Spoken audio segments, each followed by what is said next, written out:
Hey everybody, मैं हूं गौरिका और आप देख रहे हैं the world through legal lens. आज की हम इस वीडियो में दो चीजों के बारे में डिस्कशन करेंगे। पहला है कि हिंदू सक्सेशन एक्ट क्या होता है और दूसरा ये कि डॉटर्स को ऐसे कौन से राइट्स 2005 के अमेंडमेंट एक्ट के बाद दिए गए। तो सबसे पहले जानते हैं इस एक्ट के बारे में। तो हिंदू सक्सेशन एक्ट डील करता है प्रॉपर्टी के इनहेरिटेंस और सक्सेशन के राइट्स को, कि ये प्रॉपर्टी किस किस को जाएगी, किसका कितनी प्रॉपर्टी में कितना शेयर होगा, ये सारी बातें हिंदू सक्सेशन एक्ट करता है। अब हिंदू सक्सेशन एक्ट एप्लीकेबल होता है हिंदू, जैन, बुद्धिस्ट और सिख पर। अब प्रॉपर्टी को थोड़ा समझते हैं। प्रॉपर्टी दो टाइप्स की होती है।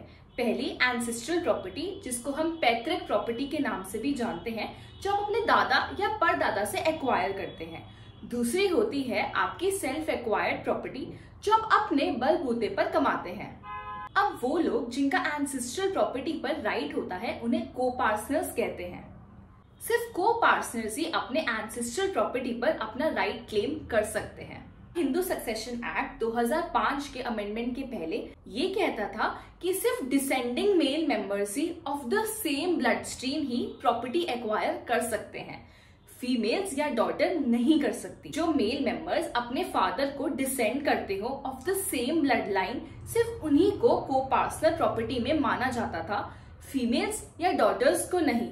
और ये हिंदू सक्सेशन एक्ट के सेक्शन 6 से बड़ी शॉर्टकमिंग थी।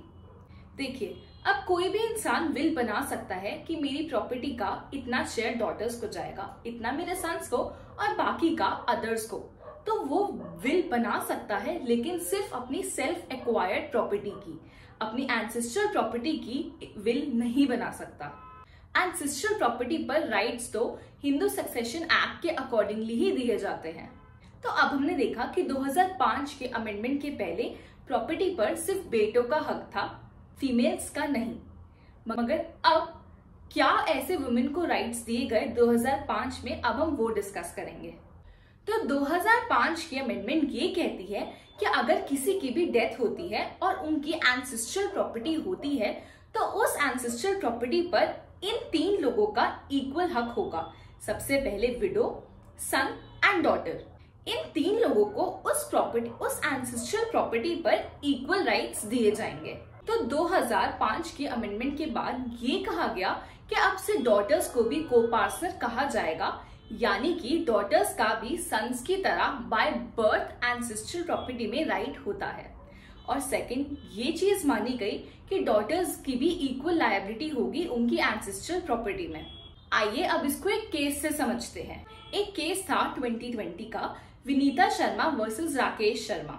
इस केस में ये कहा गया कि डॉटर्स का भी equal right as of sons होता है अपनी एंसेस्ट्रल प्रॉपर्टी में, और फादर का अलाइव होना या ना होना डॉटर के राइट्स को इन्फ्रिंज नहीं करता। तो ये था हमारा आज का डिटेल डिस्कशन एंसेस्ट्रल प्रॉपर्टी पर राइट्स के बारे में।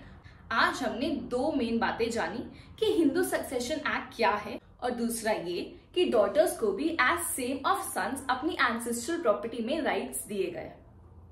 आप ऐसे ही और अपडेट्स के लिए मुझे इंस्टाग्राम पर भी फॉलो कर सकते हैं। उम्मीद करती हूँ कि आपको आज की ये वीडियो समझ आई। And keep following the world through legal lens.